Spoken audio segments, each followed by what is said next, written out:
Hey everyone, thank you for tuning in.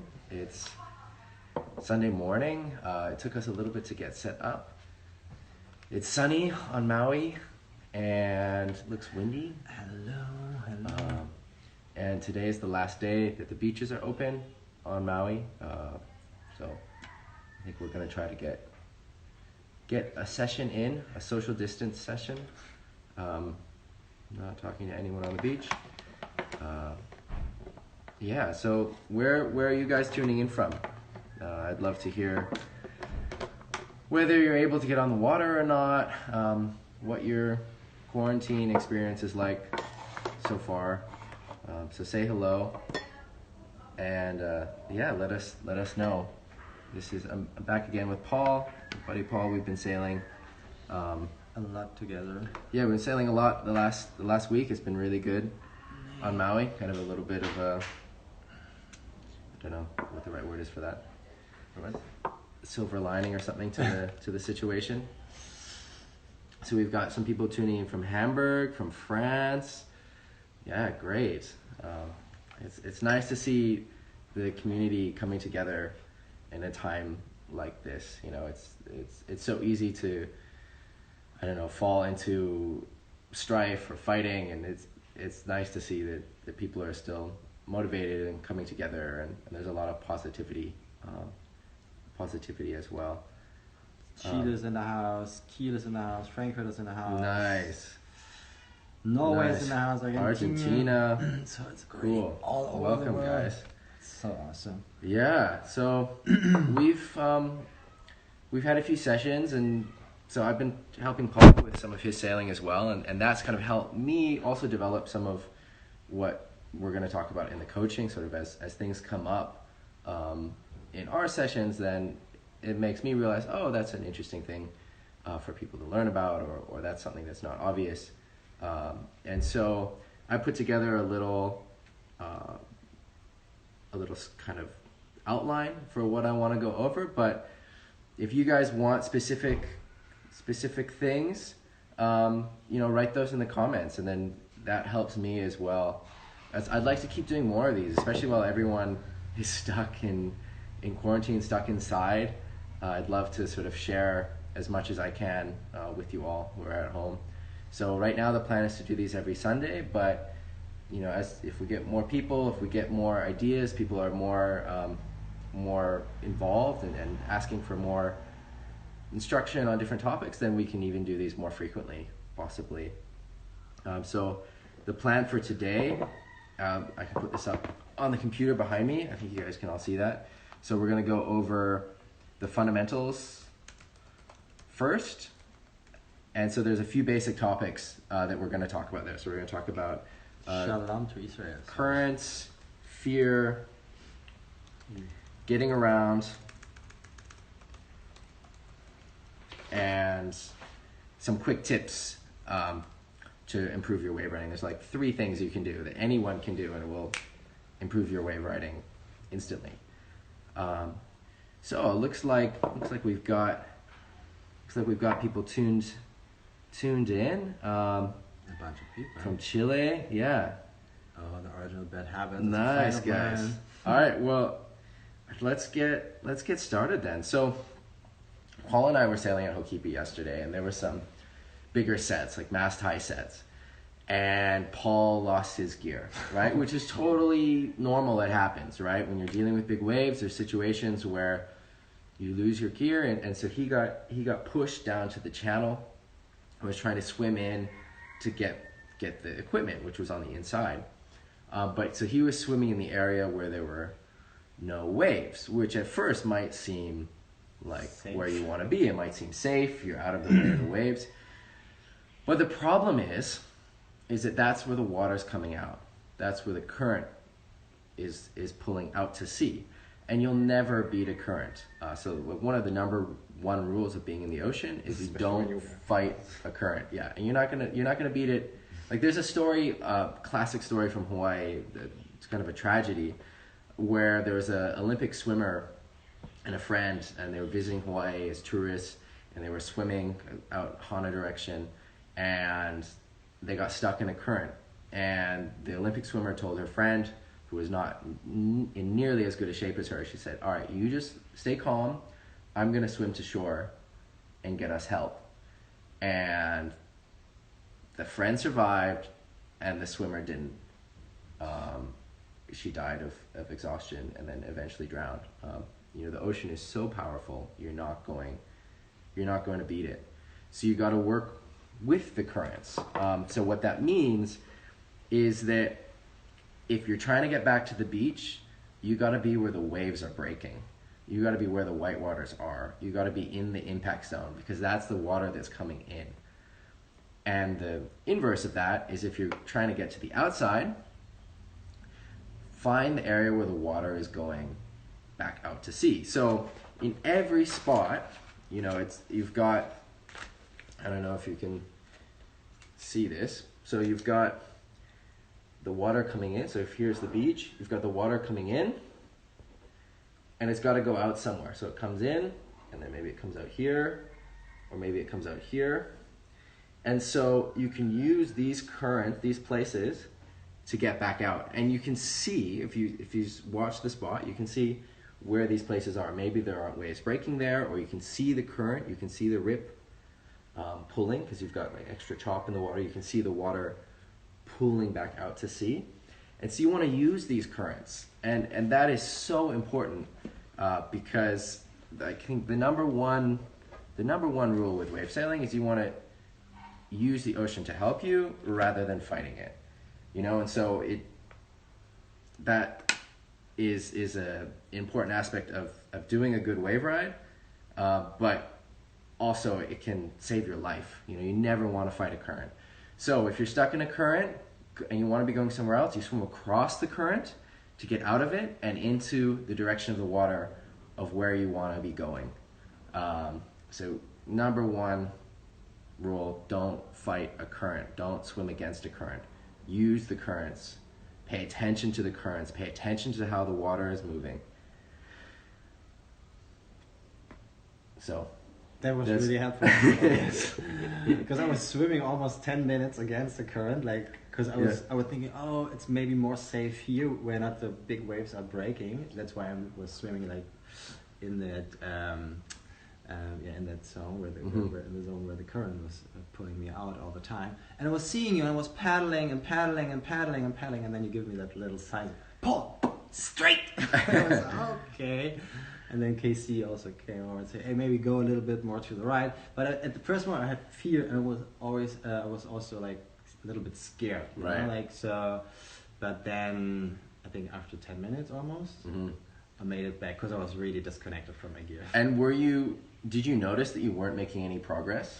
I noticed that it was really hard to swim. And I was thinking about maybe it's better to just swim back in. So that's because it was also a weird position, it was really, really far to the right of the keeper. Yeah. So we were already on the end. And then you released my gear, and the gear was coming to me with the current, actually, right?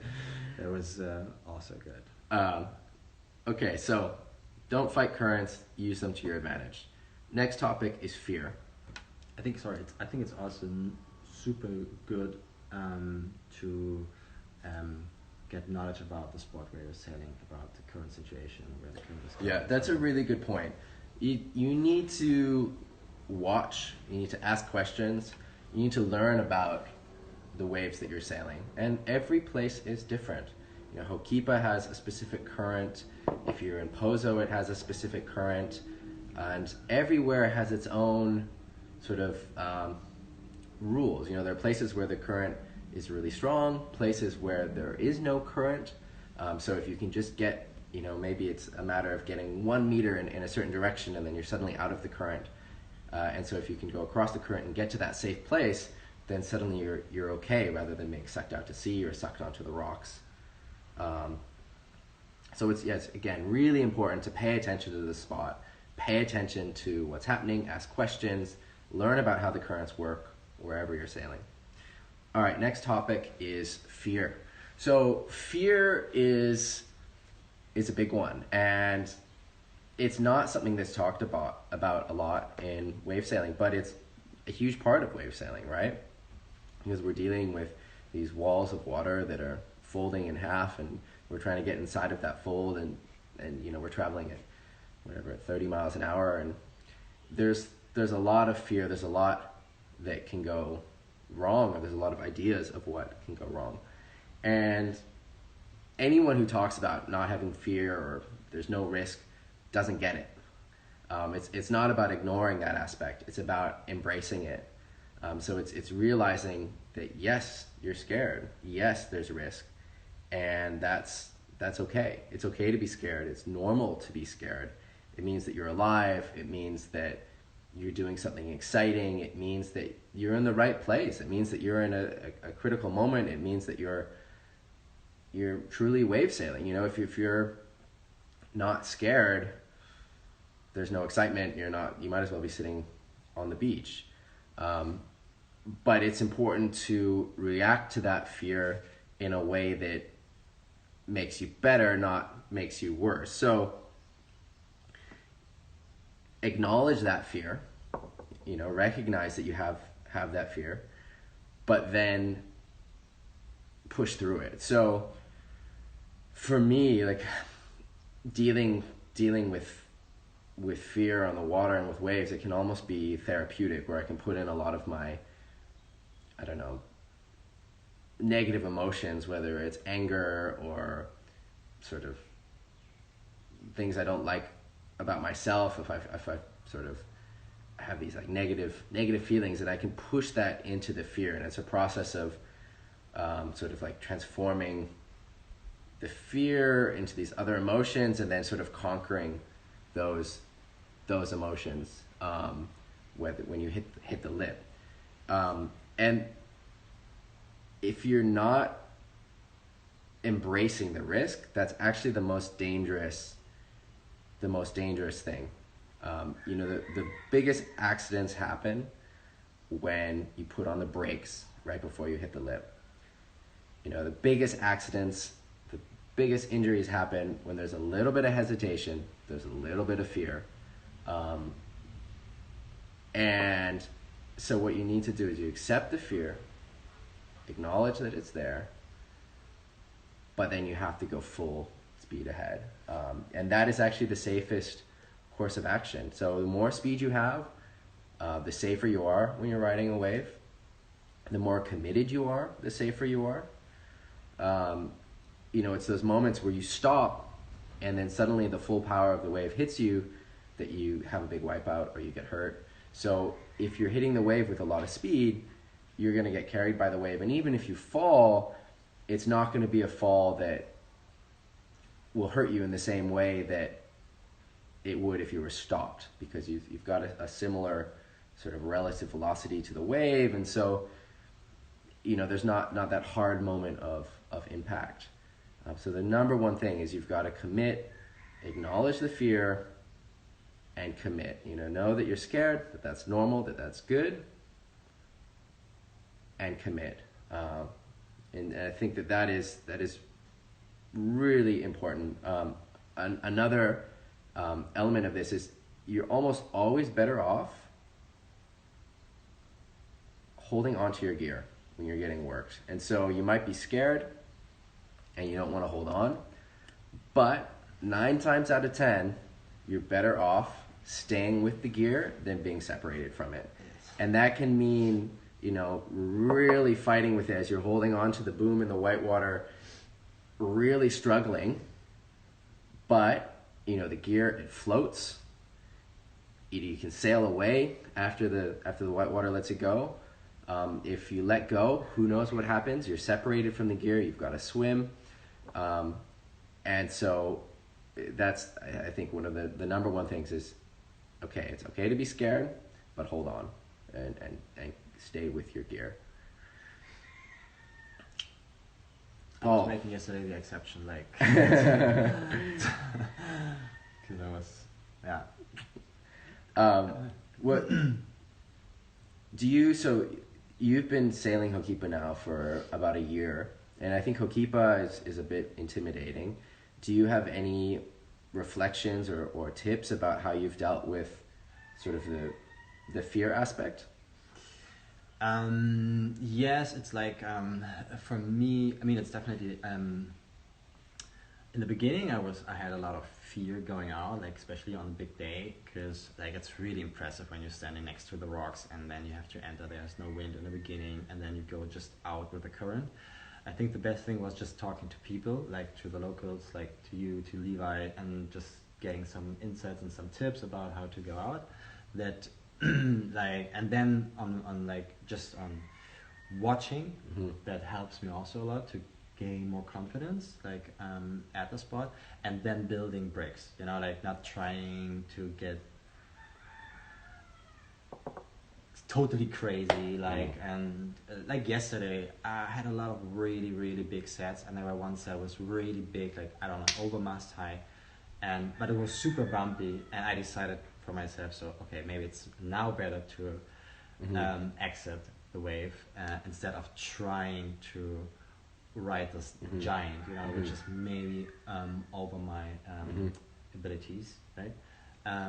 So that was like, yeah, like patient, like be patient, like practice and be patient, and yeah, that was like that was really helpful for me. That's a good point. You know, there's nothing wrong with jiving out of a wave that you recognize is beyond your ability, you know, or a wave that's too choppy. You know, wave selection is really important at every level of wave sailing, and some waves are not meant to be ridden or not meant to be ridden by you, and it's better to kick out of that wave before it even starts breaking, rather than put yourself in a situation where you're not, you know, that you're out of your ability level. Thomas was asking a question.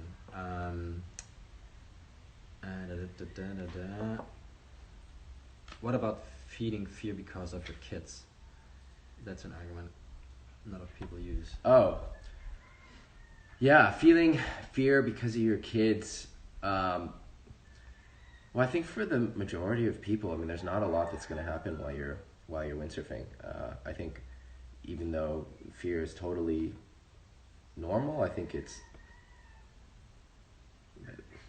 pretty rare that you're going to die or suffer a really serious injury. You know, there's a lot more risk in doing other things, even just driving your car. I think it's also related a lot to what you're focused on. So if I would focus doing my wave sailing on, oh, what happened when I'm dying now? What will happen to my kids? I think it's most likely that I will hurt myself or injure myself. So it's also good just to be in the moment and with confidence and sail. Like yeah, that's a good point. Is to you want to be present. It's important to be present. Yeah. Flo was also asking. Yeah, so Flo asked about going on the rocks. Good to see with you. Control. Hi, Flo. Hope you guys are good in Germany. So there's all of these small aspects of wave riding. I have a lot of skill components as well, and going on the rocks is one of those things. You want to really pay attention to the white waters that are coming, to what's happening. You want to, as much as possible, be on top of the white waters so that you're getting pushed in and you're making a lot of ground in while not being in front or under the white water where you're getting smashed against the rocks. Also, you need to know when to sort of bail on your gear. I mean, sometimes in situations where you're in rocks and you've got big white waters coming, sometimes you have to let the gear go. And that's a different situation to before when I said never let go, because I was talking about in the ocean where it provides flotation and everything else. But if you're in the rock, sometimes, you know, if you're between, you never want to be between the gear and a rock while a white water is coming. That's a huge rule, because then the gear smashes into you.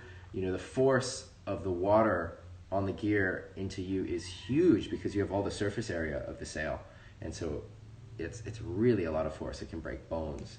So you want to make sure that the white water is here, you're here, and your gear is here if the rocks are there. So you want to always be between the white water and your gear. That's I think, a pretty important rule. And if you're not, then you got to get out of that situation as quickly as possible, because that is really dangerous. All right, let's move on. So the next part of the fundamentals I want to go through is getting around. So again, this is something that is not talked about a lot, but I think it's really important. So I see a lot of people, when they get into wave sailing, they always want to be in the straps. So they get in the straps, and they're not planing, and they're kind of sinking, and they're not having a good time. You don't need to be in the straps. Have your front foot by the mast, your back foot between the two straps, or maybe just your front foot in the front strap. But oftentimes when we're wave sailing, the wind is not completely consistent, and it's good to have your weight distributed more forward on the board so that you can get around easier. You don't want to just get in the straps straight away. So I just tried to close the doors. Yeah. Maybe, because everyone is distracted from the rooster. Yeah. All right, next. Don't come in if you're not on a set. So it's really important to be in sync with the waves, and so the waves come in sets, right? And just because you've jibed on the outside doesn't mean you have to come in. So it's important to wait for a good wave. And if you're coming in when there's no waves or on a tiny wave for the day, then it means that you're out of sync, and it's going to be hard to get back into sync again. So it's better to wait on the outside or jibe back and forth on the outside without coming all the way in, and wait for a proper set wave. And once you're on one set, it's easy to be in sync with the next sets because you're kind of in the rhythm of it. Whereas if you're coming in just without any relation to where the waves are, you're going to be out of sync, and maybe you're going to get caught inside as well, because if you come in when there's no waves or on a tiny wave and you're trying to get back out again, maybe that's when the set comes, and you don't want to be doing that because you're going to get smashed. It's okay to hang out on the outside. So I see a lot of people, and this is a big mistake most people make when they come to Hokipa, is okay, so they get outside, they jibe, and then they sail back in. If you look at the pro guys, or the guys who have been doing it their whole lives, they'll sit on the outside, just waiting for the right wave. Wave selection. They call it wave hunting. Yeah, wave hunting. It's everything. If you are talking about competitions, getting the right wave is 90% of winning a heat. It's really important. It makes a huge difference. And again, I hear people say, oh, I'm not good enough for it to really make a difference what wave I'm on. It does make a difference. A better wave allows, say, look at this example. So a small bad wave maybe allows one turn, and a bigger wave on that day will allow 3 turns. That means that one wave you're getting 3 times the experience than the smaller one. True. So it's really important to get the right waves. So just be picky with your wave selection? Yeah, wave selection is 100%. So you got to be paying attention. Don't come in if you're not on a good wave. Stay on the outside. You don't have to come in just because you jibed. Make sure you're on the right waves. Try to be in sync. Be in the rhythm. Maybe you can say something about the rules. Yeah, so etiquette, that's kind of a touchy subject because everywhere has a different set of rules, and I think it's really important to pay attention to what the rules are for where you're sailing. So like, for example, at Hokipa, it's a lot about who's on the wave first. It doesn't really matter who's upwind or not. And there's also some sort of smaller rules, etiquette rules in there. If you see that someone is going, there's intent to ride a wave, even if you can get on the wave first, it should go to the person who expressed intent first.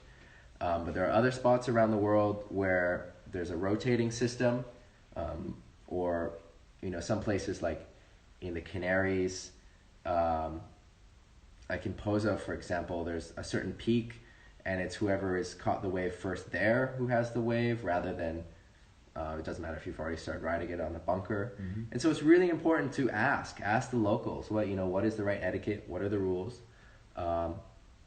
and don't assume that you know them, because every spot is different. Another a few other basic points of etiquette that I think can transfer anywhere is it's important to give respect to the local sailors, because when we're traveling around the world, it's a privilege, and these guys, maybe they can't travel, or they're working their job, and then they come to the beach and they have 1 hour to sail, and it's important not to, even if you do have the right of way, to give them a bit of leeway. You want to give some respect to the local guys, and don't start trying to take waves just because you have the right of way or you feel you do have the right of way. Another etiquette aspect that I think applies anywhere is make sure that you're not going out in the middle of where people are riding. So you want to go out upwind or downwind from where the riding is happening. And that's also easier to get out, because often where the riding's happening, that's where the wave is breaking. So you don't necessarily want to deal with all those breaking waves, but also you don't want to get in the way of the people who are riding. And I think that's an important thing to be conscious of. Yeah, it can also be dangerous. That is also the good question from New Argyll or Derv. How do you pick waves that are not too bumpy? That's tricky. So oftentimes you can't really tell until the wave starts to set up. And even then, when the wave's setting up, it can be bumpy and then clean up at a certain point. I think that it depends a lot on the day. So sometimes at Hokipa, the ones that are too big or too west for the day will end up with a lot of chop. And so then you want to pick the smaller ones or the ones that are coming more north. I think you really have to pay attention. I noticed in some spots on the North Sea, often the big ones are bumpy, and so you want to get the medium-sized waves, and that seems to work for whatever reasons. They kind of clean up a bit more when they're coming in.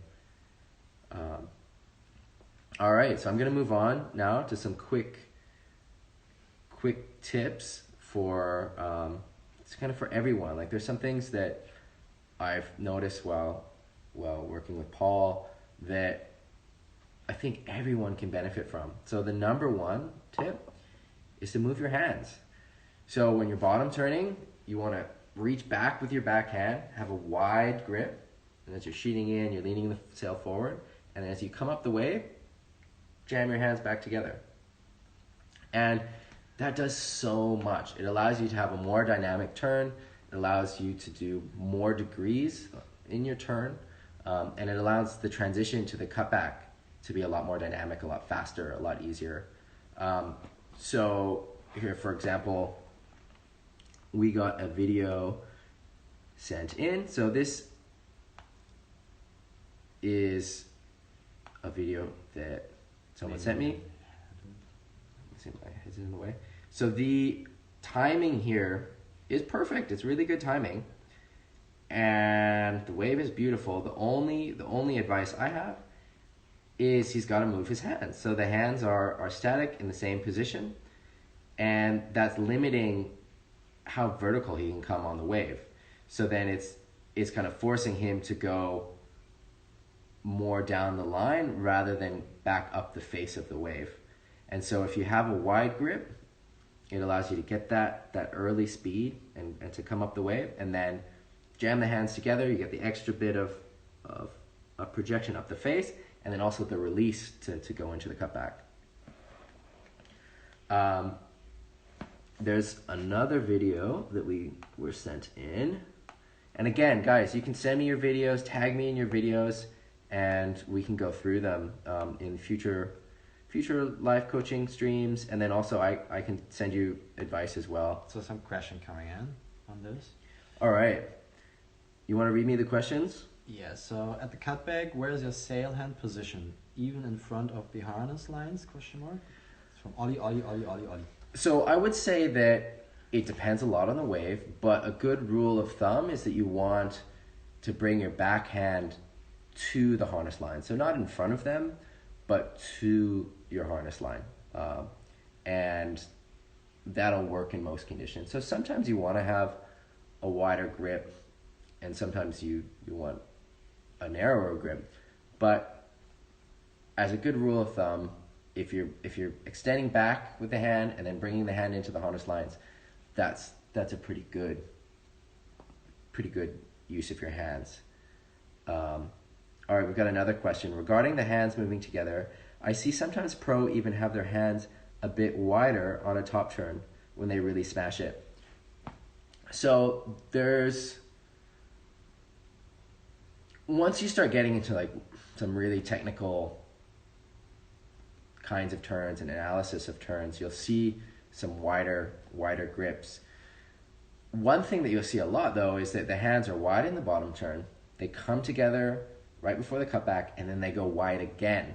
And so you're getting the benefits of the wide hand in the bottom turn, the benefits of the hands coming together so that you can sort of unload the sail and come up the wave face and transition to the cutback. And then you're going wide again to get the power in the sail to really load the board against the lip. But I would say for most people, what you want to work on at first is just wide grip in the bottom turn, bring the hand in as you're coming up the wave face. And that'll make a huge difference to your sailing. The next tip would be to use your rails. So I see a lot of people, they try to turn the board sort of sideways. You want to think about just getting it on its edge. And if you're thinking about just turning the board over, so both on the bottom turn and on the cutback, so rather than trying to turn the board, you're just trying to tip it over. So you just get the board over on its side, and then as you come up the wave, you get it over on the other side. And so you're using your toes and your heels and your body weight to do that. And if your mind is thinking about that, about turning the board over rather than turning the board, you'll notice instant improvement. Two quickies. So Vict90 is asking, it happens to me losing power when button turn. Is that an issue related to timing or technique? So you often, like, the sail goes neutral in a bottom turn often because you're coming up out of the wind.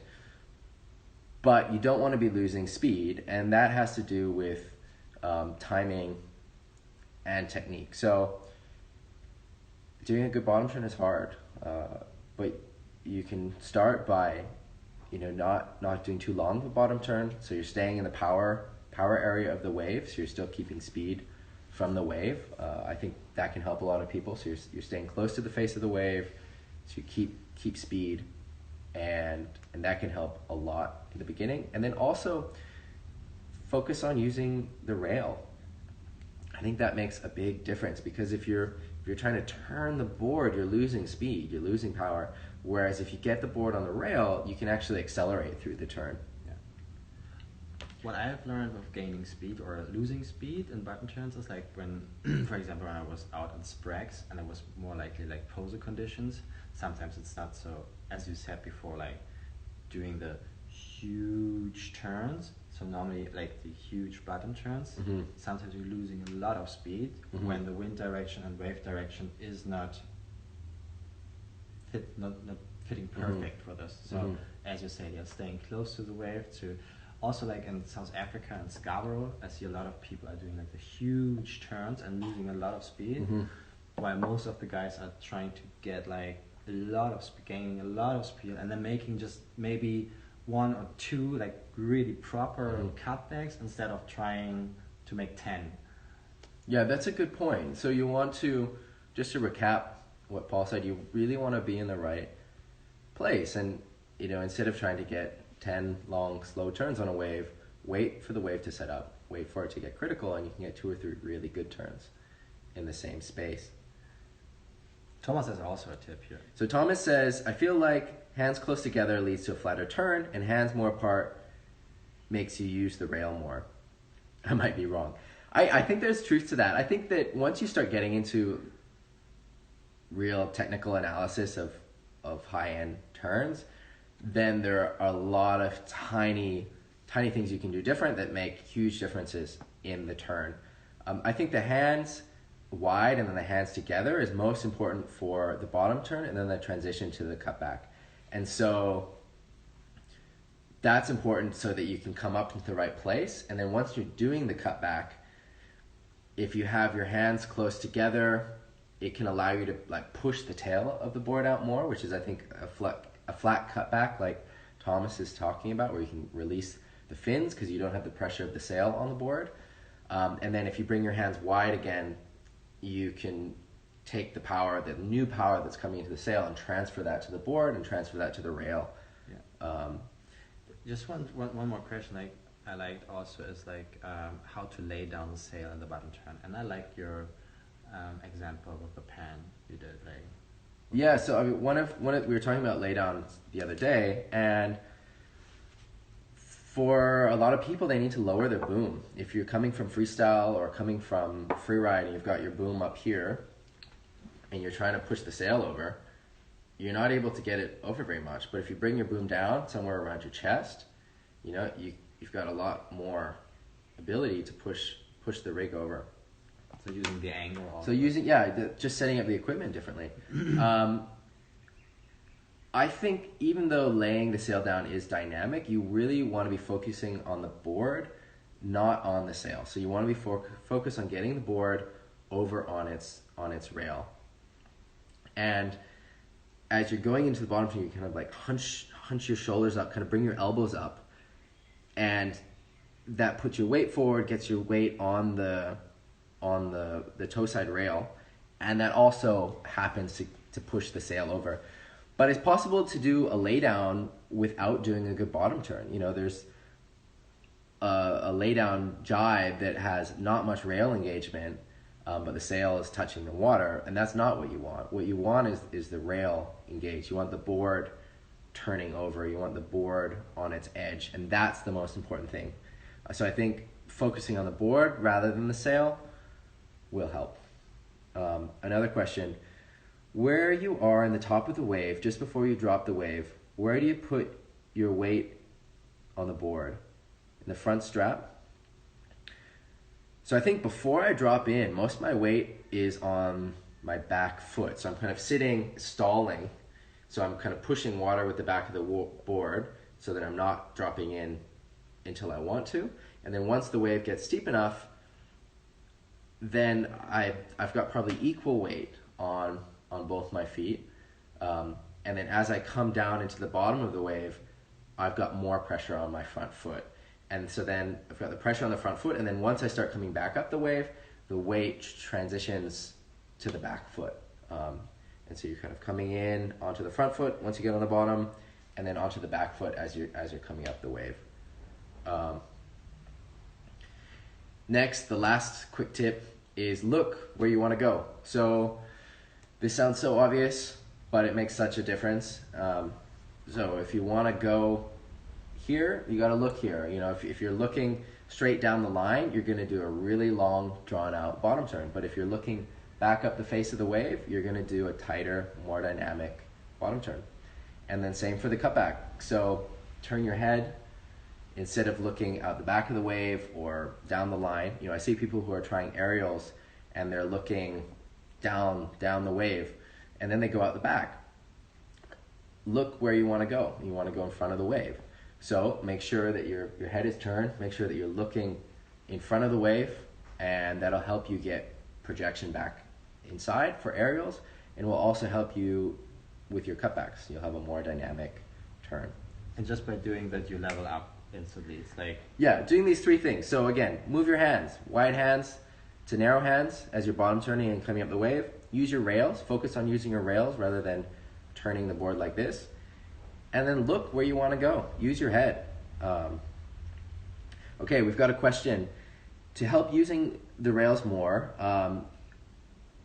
how do you work on the weight distribution of the straps? So I think it's good to think in terms of like toe side and heel side. So you want to be putting your weight on your toes, and that'll get the board over. And in the beginning, you can have more weight on your back foot. I mean, ideally you've got a lot of front foot pressure as you're driving in the middle of the bottom turn. But if it's easier for you, focus on just on your back foot, and you can still do really dynamic turns that are led by the back foot. The trick is to get the weight on your toes. And another thing that can help that is bending your knees. It's, you're then transferring more power through your legs, and that power goes into the board, and that's what engages the rail. We've got another video here. Let me check if I can. Let's see if we can get the TV lit up behind us. So this was sent in. This is from Heiligenhafen in Germany. All right. Okay, now I switched. Oh, sorry guys. He's Sorry. All right, we're trying to get this video up. How's that look? How's that look, Paul? Is it working? Yeah. All right. So if you can see this video, so everything is setting up really great. This is a classic onshore bottom turn. He comes up, he's doing a good transition where he's sort of, I think he's moving the sail in all the right ways. So my number one tip here is that he could move his hands more. So start with a wider grip at the beginning of the bottom turn, and then bring the hands closer together as he comes up the wave. And then also the placement. So where he's doing the turn, the wave is a little bit flat, whereas if he were doing the turn here, then there's a bit more power in the wave, and it would push him back more dynamically. So that's just sort of paying attention a bit to the timing. And one way to get to that point more easily, because I think he started the bottom turn great and in the right place, is to bend the knees. And being low allows you to do a sharper turn because you can put more pressure on the board. And so the tip there is, so wide hands, get low in the knees, and then try to come up a bit more vertical into the power section of the wave, and that will create a more dynamic turn. All right, someone's asking, how do we train wave sailing in flat water conditions? Ooh, that's tricky. I think that you can work on your carves. Doing a good carving jibe is similar to doing a good bottom turn. Your hand movement. Yeah, you can work on your hand movement, your head movement. That's a good point. So you can simulate, yeah. So to how do you say, to get it into your brain, that you. Yeah. So try all of these things, that we've just talked about on flat water. So take a wide grip, try to get the board on the rail when you jibe. You can even do kind of cutbacks on flat water. And so yes, you don't have the waves, but you can still learn a lot from that. Another thing that can help, and you can work on this in flat water as well, is learning a good tack. So a lot of wave spots around the world have current, have fluky winds, and it's difficult to stay upwind. And so having a good fast tack on a short waveboard is really important. And you can train this in any conditions. So let me pull up some video from a tack. So I think you guys can see this behind me. So I want to break it down to two parts, the feet and the hands. So you want to Your head my head is in the way. Your beautiful head is in the way. So you want to I think it's here, I think I've got a different one. So you want to start the tack with your back foot between the straps and your front foot in front of the mast. So by putting the front foot in front of the mast before you start to tack, it makes the footwork a lot easier, because then you can do the footwork in sort of just 2 steps rather than 3, where you'd have to move your front foot again. So you start with the back foot between the straps, the front foot in front of the mast, carve upwind, and then once you're moving around, you just bring your back foot to your front foot so that both feet are at the mast track for a second, and then you move your new front foot between the back straps again. So it's the same position as on the other side. And what's really important about having that front foot at the mast is that when you bring your back foot back, you can balance there for a second, because that is where there's a lot of buoyancy in the board, and you can float there for that second where you're doing the transition.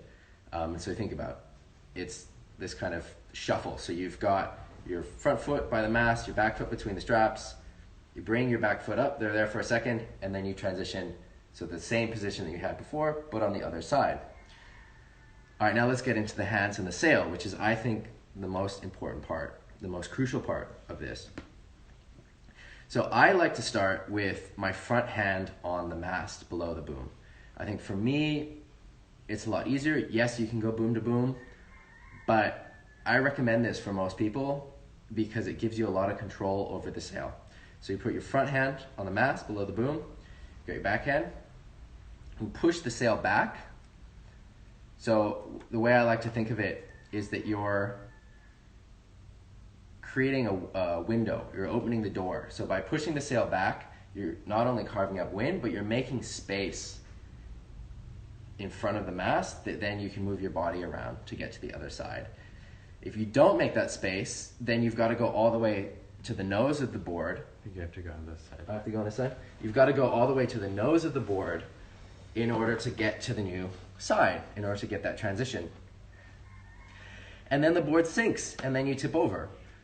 So really got to pull that sail back, open the door, and then once you're kind of pointing right up into the wind, that point where you're pointing directly into where the wind is coming from, then you transition with the feet like we talked about, get to the new side, and you're still holding on with that hand on the mast. You've let go with your back hand, and then close that door. So you bring with the same hand, you bring your arm across your body, and what that does is it brings the wind back into the other side of the sail, and it gives you stability because suddenly you've got some pressure that you can lean against.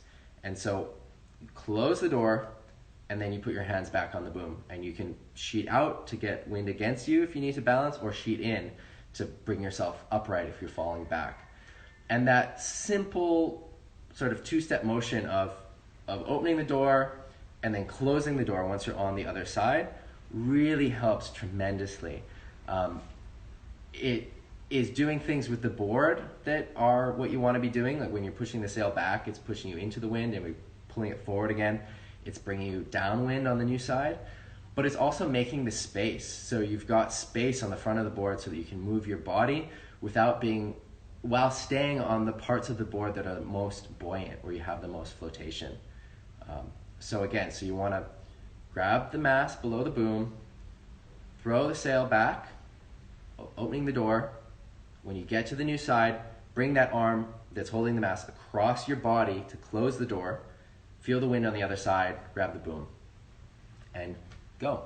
And so I think those if you have those tips in your head, I think they'll help to work on the fast tacks.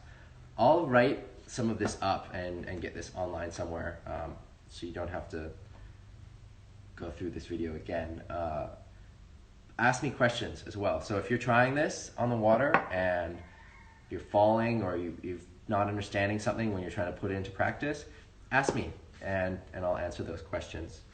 I also think it's super helpful, and it's also a game changer, is also here, use your head, like where you focus on. When you focus like on like what feet are doing, and the moment I'm always looking back to the direction I want to sail again, like, and that like you're already looking back to the land, back to the beach. Yeah, that's a great point. That's a great point. So you don't want to be looking at your feet. No. So here's the video again. So you make the door, close the door, open the door, close the door, get on the new side, sheet in, and go. And look where you want to go. Don't look at your feet. If you're looking at your feet, it's not going to work. All right. So yeah, I see people in the comments asking for a summary. I will make a video of this and maybe type something up somewhere. So I'll post about that on Instagram where you guys can find everything. All right, so next, I had people asking me about staying fit while they're stuck inside or while they're quarantined. And when I was going to university, I had long stretches where I wasn't windsurfing, 3 months at a time. And there's one exercise that I found best for keeping the windsurfing specific muscles in shape. And so now this is not a substitute for general fitness, right? You need to be doing whatever it is you normally do, whether that's, running or doing some kind of plyometric routine or yoga or whatever else it is. But for the muscles that you notice most when you are windsurfing again after a big break, this is what I recommend, and it's towel grip pull-ups. So you take a towel, any towel that you have, the different sort of thickness of the towel will affect the workout a bit. So you don't want something that's too thick, you don't want something that's too thin, because then it will break possibly. But basically you take the towel, you hang it on something. So if you have a pull-up bar, you can hang it on the pull-up bar. Hold it for a second. Or if you have a rafter. Or if you have a friend. Yeah. And so basically, what you want to do is you have the towel hanging and you're gripping the towel like this and you're doing pull-ups. And what that does is it works on your grip strength and on your forearms, which when you haven't windsurfed for a long time, that's the number one muscle that you haven't been working, and it gives out, and so your first session on the water can maybe only last 15 minutes because you've got forearm cramps. Now, it's hard to do pull-ups like this because it takes a lot of energy. That's what you want to be aiming for. If you can't do the pull-ups, just hang.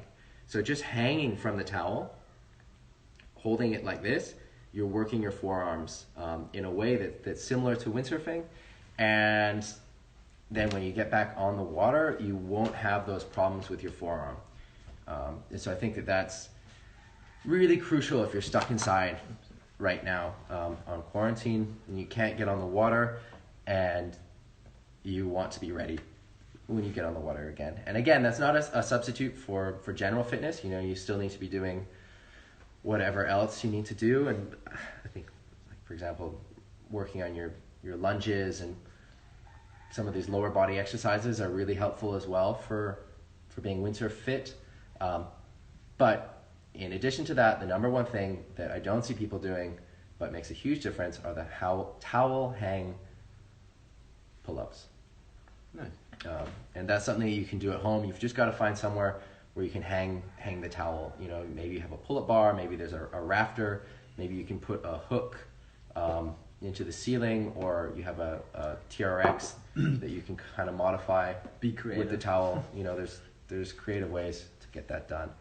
I think we are almost done. Are we almost done? How are we doing for time? Can we see that somewhere?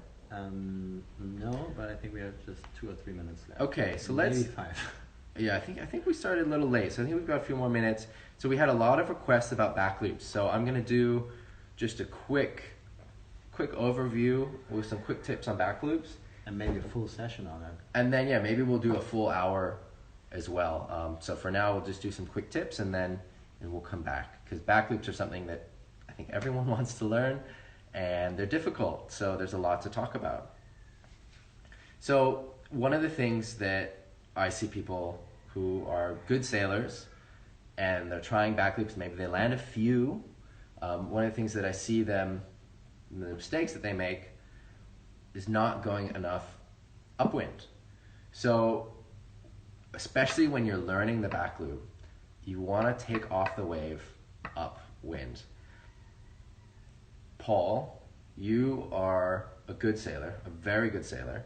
You are landing backloops, but not consistently. Exactly. We were working on them in Cape Town. Do you want to talk a little bit about your feeling about the different ways that you were taking off on the wave? As you said, so I'm landing a few backloops, but not really consistent. So maybe it's like 3 out of 10, which is I'm able to land some, but I'm really worried about I want to land them consistently. So I'm always starting like looking for a steep ramp, jumping off, and then I had the feeling like sometimes I had too much power like in my sail hand, sometimes I had too much power on my or I'm not turning enough, so I'm landing just sideways, and sometimes it was just perfect landing, so like dry ankles. And it's super hard in that moment to reflect, okay, what did I right and what did I wrong? So you gave me some extra tips on that, which I appreciate. So when you're coming up the wave, you want to be going into the wind. So not directly into the wind, because obviously then you have no speed, but upwind. You don't want to be going straight. Straight is relative. I mean, you don't want to be going on a broad reach. You want to be heading in an upwind direction. So if here, this is a back loop behind me that we've got in video. So if you can see, I'm traveling up into the wind as I'm going up. And that's because of the direction that I took off from the wave. And then as you're traveling up, you really just want to focus on getting high. So you want to go as vertical as possible. You're not thinking about doing the turn. You're just thinking about getting high, going up straight. And then once you get to the top, then you just fall down on the other side. Now, what I like to think about, and I think is really useful for landing the back loop, because I think up till now, this is where most people are, and they can get to the top and they do the rotation. The position that you want to be when you're coming down from the jump is the same body and board position as when you're sailing on a downwind speed run. So like when you're sailing downwind, not straight downwind, but downwind, trying to go as fast as you can. You've got your front arm, I'll do it this way, you've got your front arm straight, your backhand is sheeted in, you're pushing with your front leg, maybe your front leg is straight, your back leg is a little bit bent, and you're really jamming downwind. That's the exact same body position that you want to be in as you're coming down from the back loop. And you want to think about landing that pointing downwind. And what that does is, so like the more you sheet in, it stops your rotation, and the more you sheet out, the more that you're rotating. And so if you've come around and you're not yet pointing downwind, then you can kind of sheet out a bit and kind of push on the front hand of the sail to get you in that position, and that will move the gear around a bit more. Or then if you're over rotating and you're really sheeting in and twisting to be pointing downwind, then it'll stop the rotation and get you in the place where you want to be. And when you're landing in that position, the sail's more neutral, so you don't have so much force that's ripping the sail out of your hands.